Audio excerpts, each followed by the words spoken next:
All right. Well, good afternoon, everyone. Thank you so much for joining us. We're calling this panel Deaximators Unplugged. It's something that we're really excited to have before you today with a lot of really interesting guests. So why don't we just do a quick run of introductions so you have Bruce here and Oliver and Zach Rothstein, the Executive Director of Avenant DX. We are a trade association based in Washington, D.C. that represents the in vitro diagnostics industry before settled agencies, Congress, and other governmental based policymakers. Thank you, Zach, and I'm Jennifer and Vin. I'm the Executive Vice President of Equal Operations at BioLab. Scott Garrett, I'm the Senior Operating Partner of Water Street Healthcare Partners. And I'm also the Chairman Emeritus of Avenant Diagnostics. I was the Chairman when Avenant Diagnostics was founded.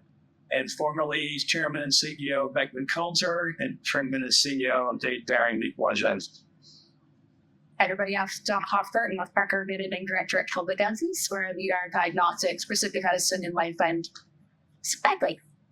And then just at my BC investor, Leapwatch Capital, which is the corporate home of what the patients is specialized in. So we're going to take you on kind of a journey here in terms of how the business of the IVD industry is playing out in today's market and in today's economy. Maybe, Jennifer, if I could start with you, just kind of a high-level question right now. What are some of the biggest challenges that you're facing as a company?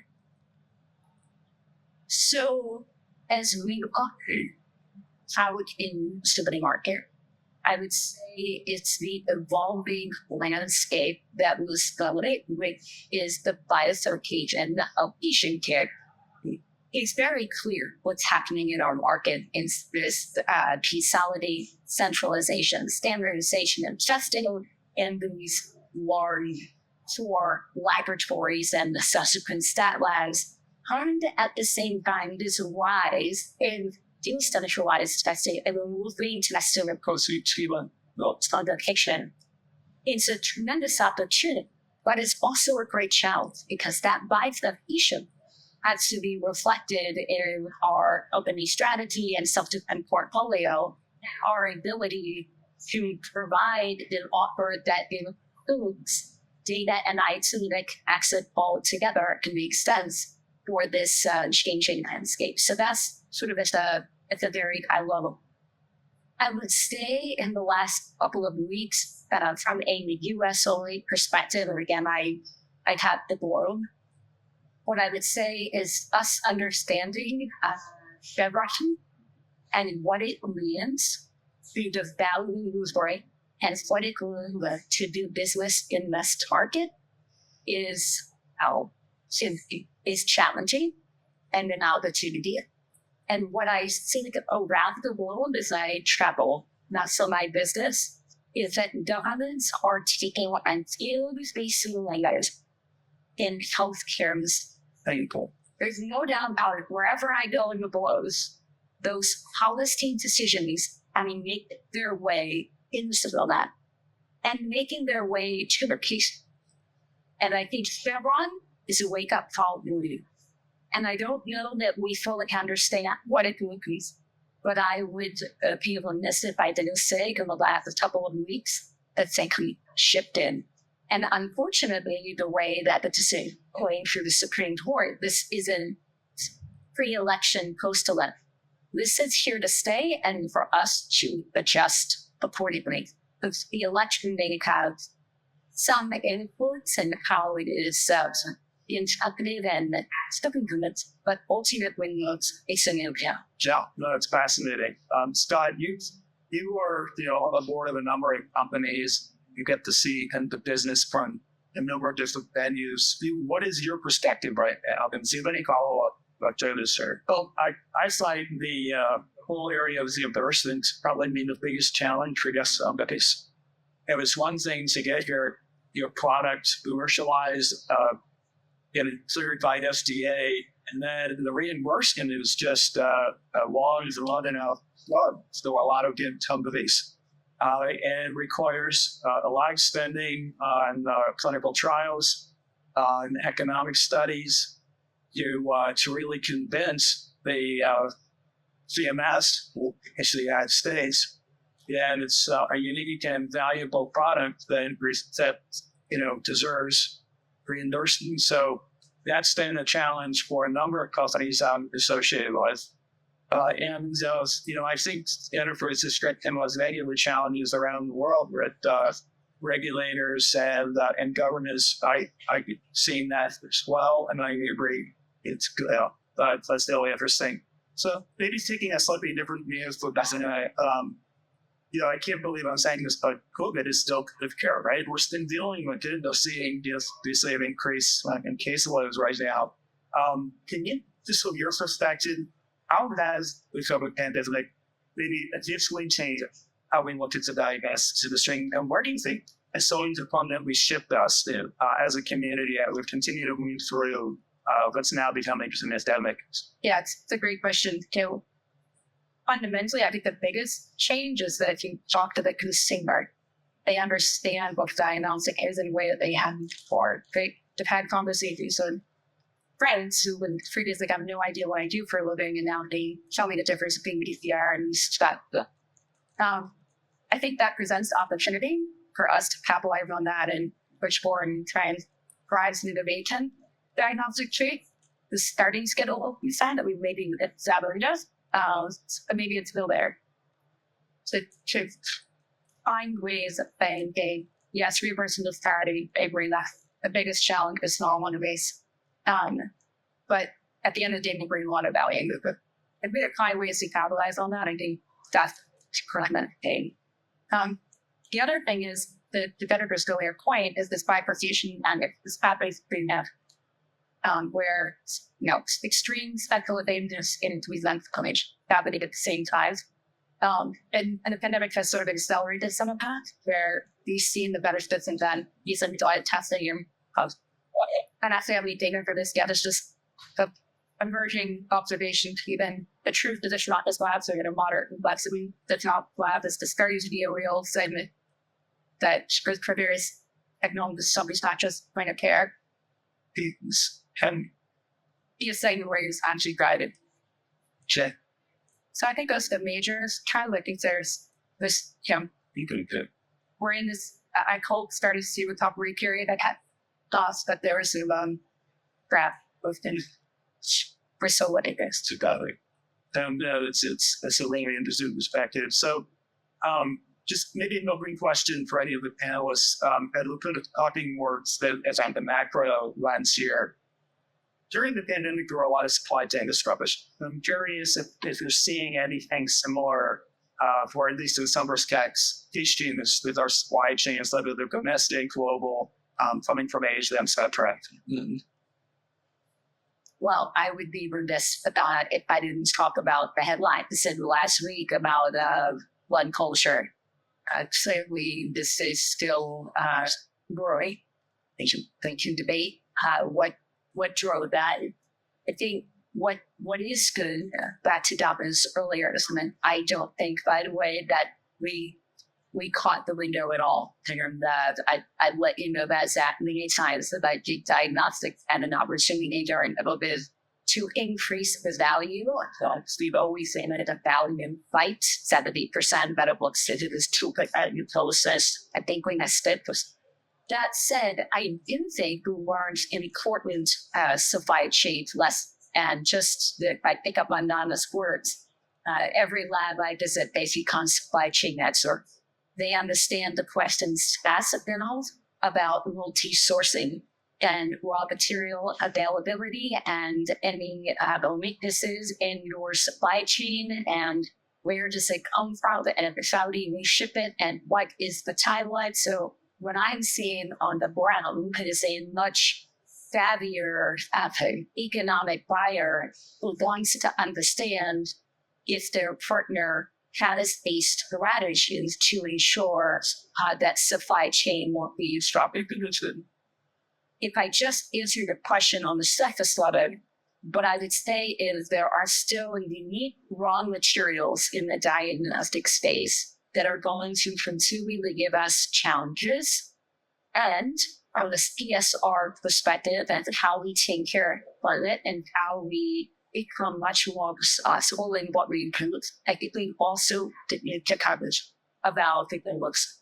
Things done. About regarding supply chain, I think the industry responded very well to the demands of COVID. The rapid development, these rapid scale up. And I can remember early in the scaling up process that one of the things that was in short supply were swabs. And be something as simple as a stick with a bit of cotton in the end became a precious commodity for one. And, we've seen that I think the industry responded very well. The success of this show and the number of people here, I think, is a testament to how successful diagnostics companies have been in recent years. They benefited with COVID. And now what the real challenge is for, especially in public companies, explain why their growth is during COVID. And it should be pretty obvious to everybody that you catch the wave, you make the most of it, and it's over. But too many public companies were telling their investors, "Oh no, we can continue. We think COVID's going to be around for a while." And it just doesn't work out. So the companies that really told the truth and said, this is a wave. We're going to make the most of it. We're going to move our duty and make sure that we make as many tests available to what in the interest of public health as possible. Now, when it's over, you're not going to have that kind of revenue. We're not going to have that kind of test. So we think a lot of lessons were learned. I'm proud of the fact that the industry responded the way they did. And I think we served the public health very well. So let me pick up on this theme of phase, when it comes to you on something a little bit different.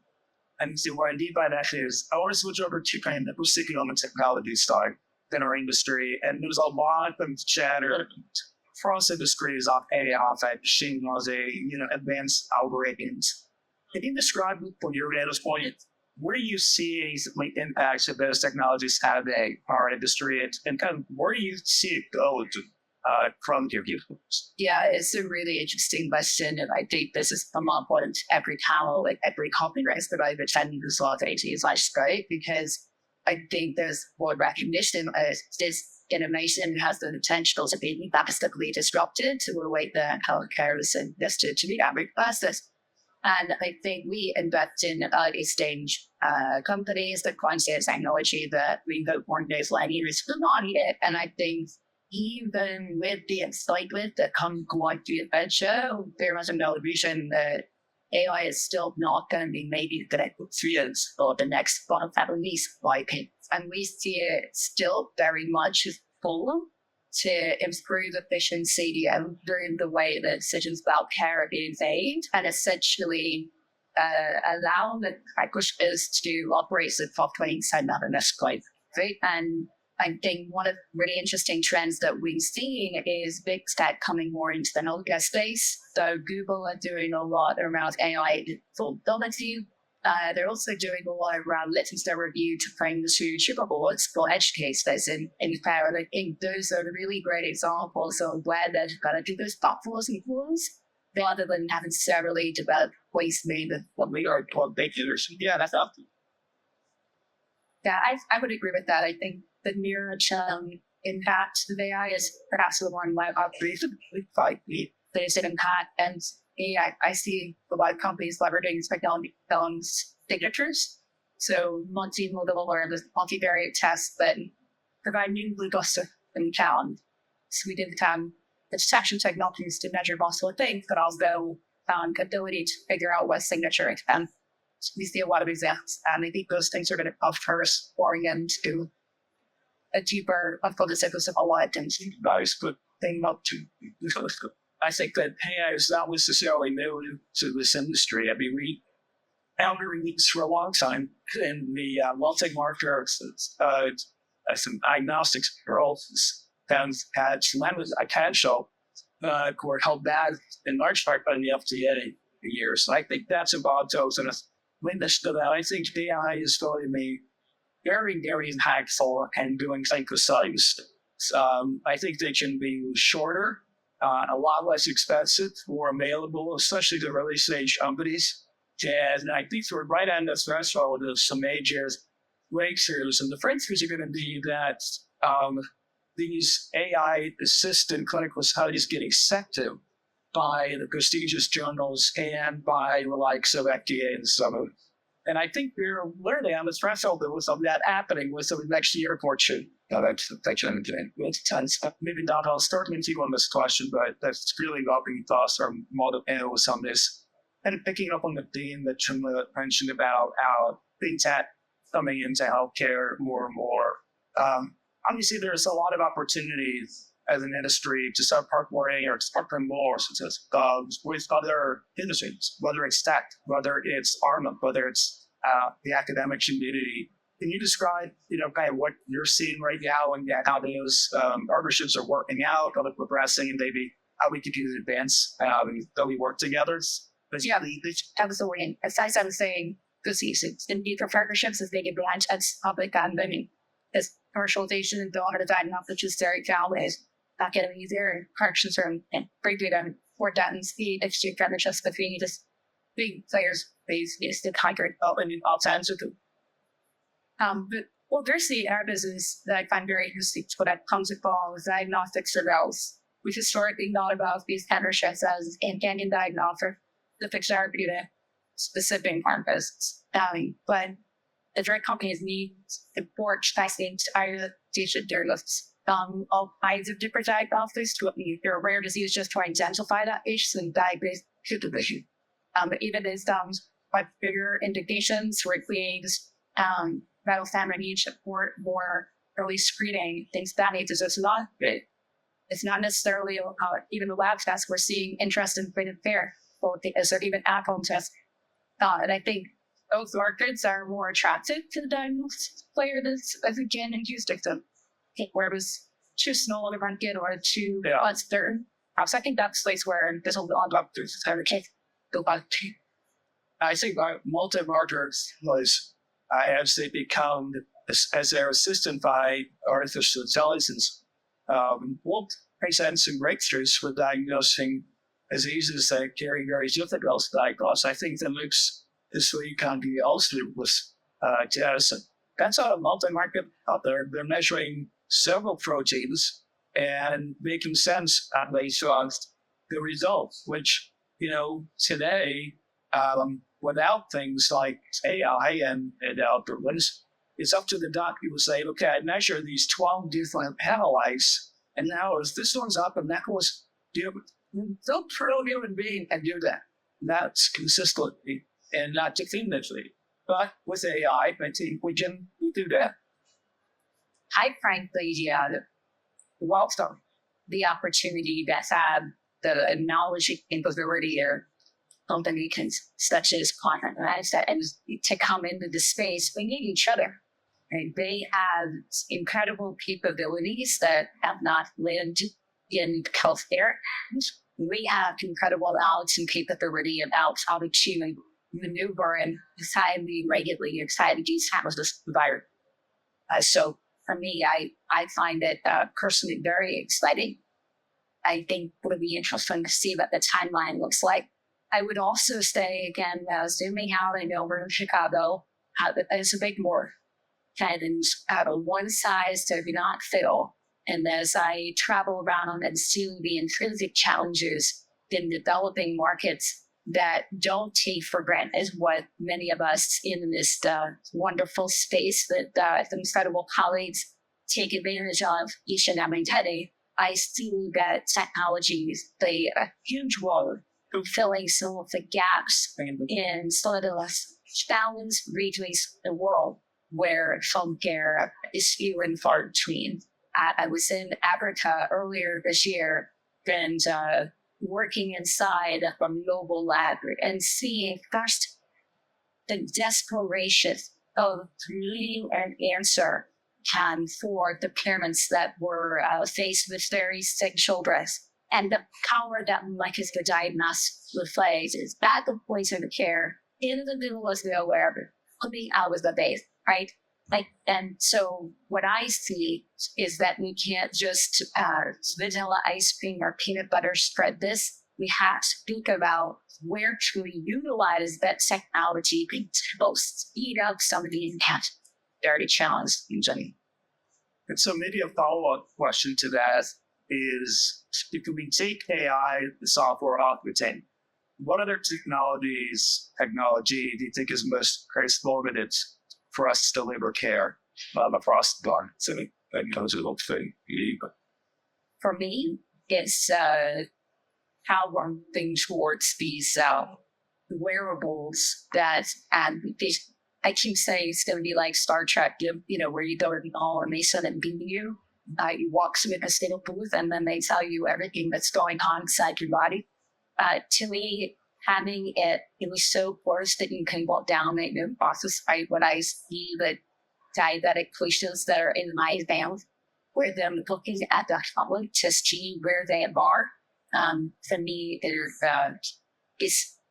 is amazing and has. I think genomics and epigenetics continue to evolve in ways that create new information that be very valuable diagnosis. And I think that those come as a test in recovery team and can become a part of multi-market posts. And me and this is probably a big fact for the reboot. Say, okay, we got was chemistry analyzers that can do 40 different analytes. We got immunoassaying these things. How we got sequencing capability, and you just bring all that data together and make a diagnosis based on, again, like going back to it could be extremely powerful.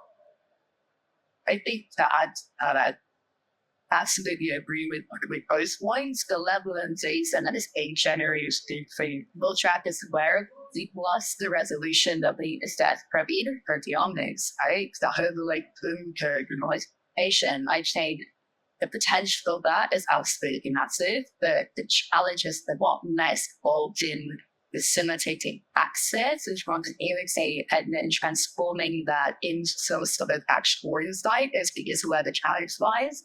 I feel that's actually probably for a tiny structure problem that are actually so much one. But big tech has the money to commission those and studies with the German economy. Yeah, that's why we need them. So back to the virtuous cycle and ecosystem of partnerships, everybody working together, right? You're looking back to. Donna, can I switch gears a little bit and ask you a question that's maybe a bit more towards for the audience here, right? So we're at the DXPX Summit right now. In terms of a startup in this community, how should they look at positioning themselves to be attractive and responding for scaling and one of the best ways to build something meaningful that might be acquired? And that's a critical question on any side, but the challenging finders right now. Having a solid plan up front and experience they're going. We will do it to the two biggest two good things. The startup is understanding the market access requirements of whatever the markets you're in. So that's a fairly standard problem with diagnostics generally, but I think having your pitch together, or how are you going to sell this idea to investors? You don't have that at the Gary's challenge. So that's where we're in essence. But we're that I'm not going to get the average foreign rate or really understanding that as well. So it's people puts to get both of that example that really great can just rely on media great. But that is just stop it up again. And then you did then? Yeah, I see about 1,000, maybe just like the diagnostic topics they fit. And I would say the biggest challenge of bar is currently access to potential market. They really not actually really challenging cost is. It's the early stage. I say the state with diagnostics historically, it's been an area that is under very by science was I think my biggest piece by to diagnostics don't have students that's crazy in space is to find a specialist fund, not just an LCAS that you add in diagnostics.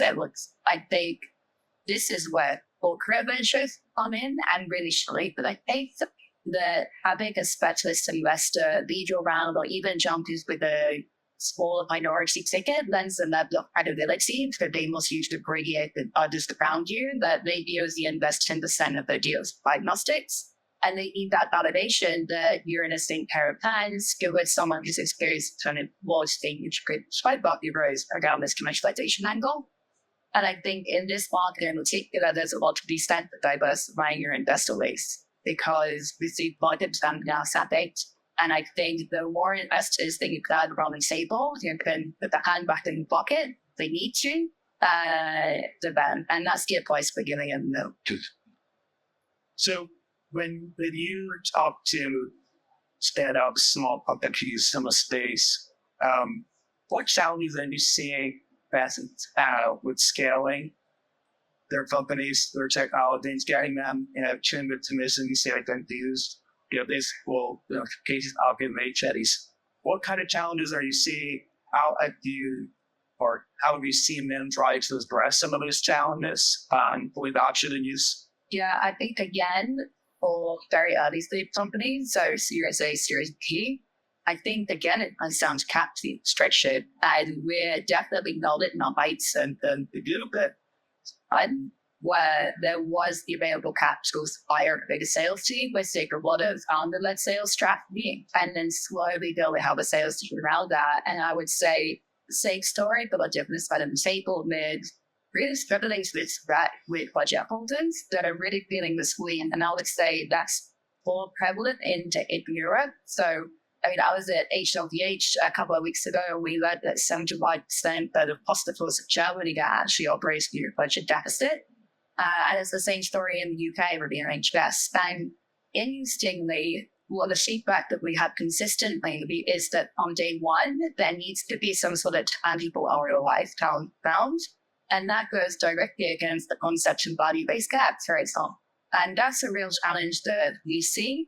And actually, to end off a slightly more positive note, where we see companies doing well are those that are centered forward around the 50s. And I think, Donnie, you touched on this before. So reducing length of stay, infrastructure, IT around a hospital, that should be what was time to replace their Really, thoughts? I think one of the biggest challenges is to make sure that you can demonstrate political superiority. So whenever you make this, probably the success might be you had diagnostics. And you also have an economic arguments for yourself. In addition to that, I would suggest that there's new companies, early stage companies, should look to sell into evaluators with an executive approach to them and not build big sales, which is extremely expensive, hard to manage. When you have a branded product, it's hard to sell, no matter how good the product is. It's going to be hard to sell. It's going to be hard to maintain, motivate the sales force, goes in that. It could come to on sales force. Maybe very exceptions to that. But I would say go to key leaders, go to the prestigious institutions around the country, get them to buy in psychology and see if someday company allows like hard readers yet. So you can write wise. Never on fun. So maybe from a global leadership perspective, as companies and as owners in their senior well as these startup companies are thinking about LOE teams. Can you talk a little bit about those leading influence your teams that your company builds, culture of innovation and just then that sense of pride and purpose around what you do every day? So it starts with being very stoical at the importance. We better kid. I was saying last night as we were thinking off and moving good for sales team, thankfully down to their first seat that they were going to have this week. What I said last night is what I could believe because he can die in your steps of the kind. So that's why we give out and stand on our house. Don't forget. I do that because of a urinary tract that God shouldn't happen. Right? So it has to start there because that it is what ultimately drives the desire for inclusion. So I think that's first the sense of purpose. The second thing that I fundamentally believe in culture is what I call intellectual curiosity. It's doing, we all work for successful organizations, and I know like this much. I wake up every day saying, not the smartest person on the screen. I love her at the from my three colleagues here today, listening to their points of view, getting intellectually curious, and don't assume that we have the years ago. And then third, I've watched it with several companies that I've had the privilege to be a part of, is that you fail fast and move on to that. And that you create a culture that celebrates where we tried, we failed, we did everything right, and the outcome was wow. But now we're going to take those lessons and take our forward to truly in the green sky, this industry and their customers were heroes in COVID. I think it's very fortunate that we don't get the value back to the death to Darna's earlier point past that it's done. And so for me, it's making sure that you create a culture that celebrates both when we win at times, when we didn't do so well, because that's going to harm the countries as the great artists and motivation. And then the last one is not every film is in a side was. So we are investing after very small startup said here, Matthew, and I'm very fortunate to be able to sit and listen to their progress and work. We provide them with some infrastructure and process, and they have open minds and creating the functions that we can't even imagine in our systems. So I think it is important that you go beyond football situation in this club. Great. So if anybody else wants to jump in on that, then we do have some time for Q&A.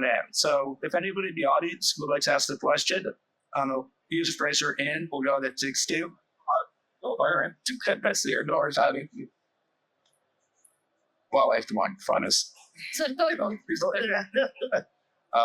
Don't want you such a one of publishers. You're excited. I have to kind of I go through all these conferences with the very full of this, and I have to speak up. No, I'm sorry. I mentioned kind of publishers can but I have to do all the conference and what is our status plan. I think there's a lot of interest, this person's medicine and decision medicine. We expect them to be back at ADLM, but we expect them to have with the Sweden wall that look at the diagnostics is developed but was actually see what they speak. And that's your very strange part. What might you see pharma or to engage more seriously in the gardens? I think it's a good question. I think organizations like THP accents and if organized they come, it has to really help race. So they're not going to come here on their own. Jealous. I said that I'm seeing more interest and they recognize the need, but they're still diagnosing things that amazing things. They need a hard involved in them. They're not going to see this as a foreign or broader strategic insight across them portfolio. So we're happy to with them pretty much cast in creative one where some specific goal rate aspect is we did. And big pharma is looking to partner with little biotech companies or that ensuring the phase 2 trials and for they're actually gonna being a dent now I said in the treating and disease. If then they feel they need companion diagnostic, which those cases they don't, then maybe you'll see it going around it. I've seen, I've been listening to someone, they seem situated times when every pharma company had out a diagnosis, and then every pharma company was selling their diagnosis. And then there was some partners in the companion diagnostics. I think the two diagnostics and pharma are very separate in the States, and I don't expect them as being significant investors in diagnostics. I think there's a bigger opportunity for big tech, from Google, for Apple, for these big companies that have tons of cash.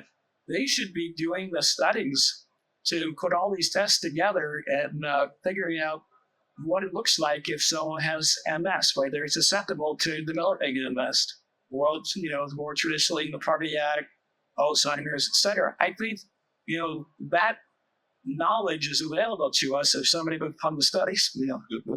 It just don't we didn't talk about. Think of the almost other patient person, so I did what you said so far. But really talking about like 4 farmers, and 3 of them are like what? So I was surprised by that. It's of course a different setting, but I was just think, second farm, I have to think they want to go rolling, particularly young companies, of course. We need to get someone to get them to a first keywire to implement. It's what you do.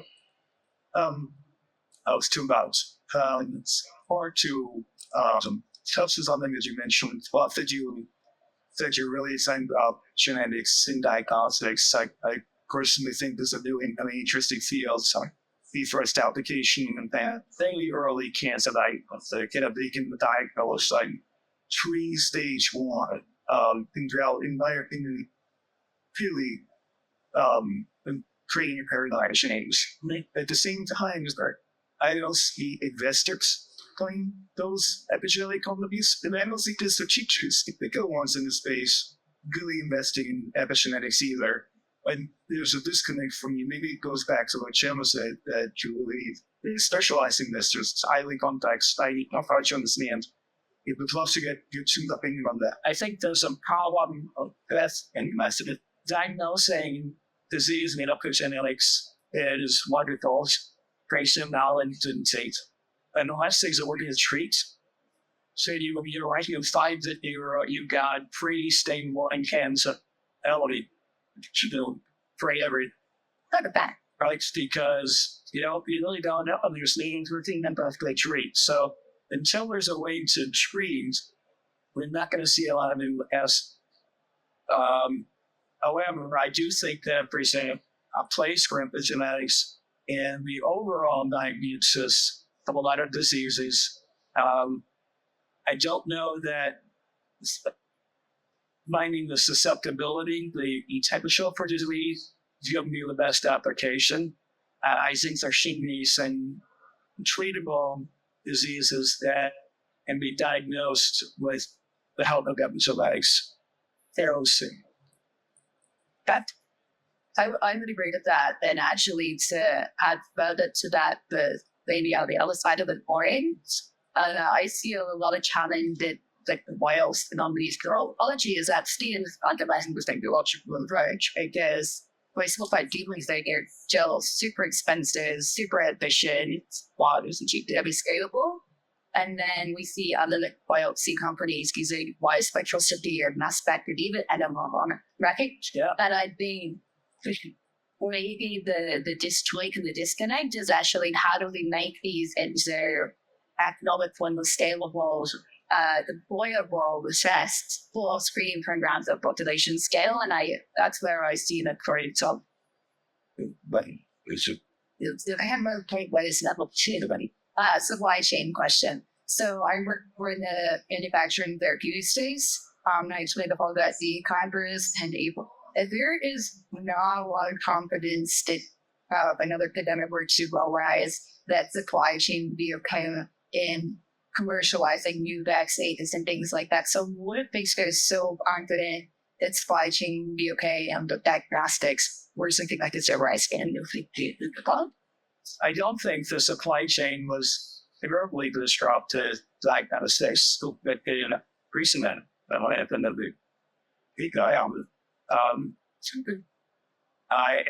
do think that there are some things are underway to benefit there, or maybe they don't basically start. But it takes a little bit of time to develop the test before they will end the disease. Having developed it, it should be, in the most part, a routine tests. And we do run out existing equipment. So it doesn't strike me as being terribly difficult to diagnose and have tests available and see if there is anything at it. So I think it's a benefit. it depends on the pandemic and those are related. If it's one discussed, yes or no, that's fine as well. It's it surrounds with that issue where you need multi layers of information. Perhaps I think where we saw challenges again for doing raw materials. I remember chasing horse steers in Australia. Never thought about horse steers in the way that I did, and I do now. I think about the cargoes that we pack things in. That became a massive issue. I think about electronics to influence in our instruments that had we thought about before. We think about now, and we still what's part of meat. And so I just went through industrial PWA where I was asked about electronic components for computer storage, the 26, the 28, and what's the demand signal. And again, and how long I smile in the the stand are shifted. And it is about planning for these electronic components.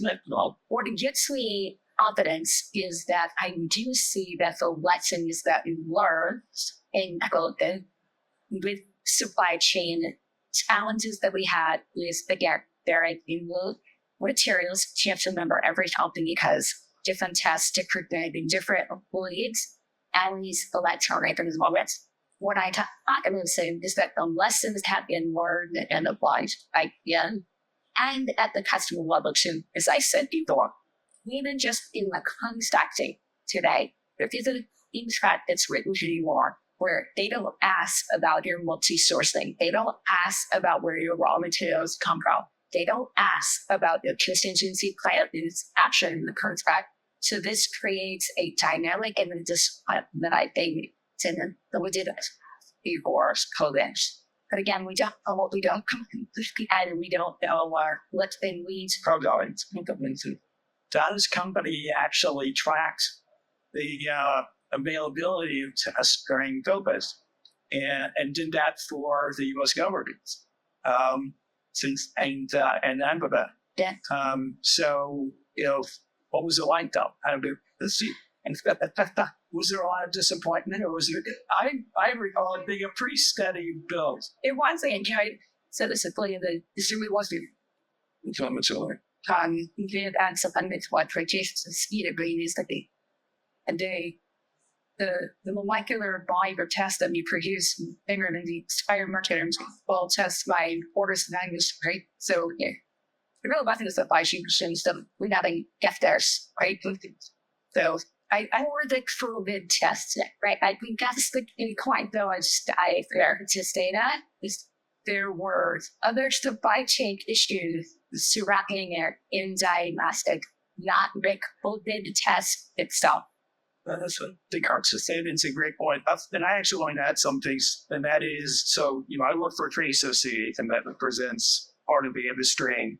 Others like JBL and Poplar, we all actually work together in DC with groups like the CDC, with the HHS, with Congress, trying to put together policies and systems that allow for operation like this strategic national stockpile and other parts of Canada and to actually have not to rid of and helping supply chain methodologies. Doesn't mean it'll be perfect, right? But it's, again, taking some lessons learned and policy and say how at the governmental level, whether it's national or even like the WHO, how do we work together to try to alleviate some of those situations? So here on our side, I really appreciate all the questions from the audience. To the panelists, thank you so much for joining. It's been a really lovely conversation. Thank you all again. I hope you enjoy the rest of your coffee.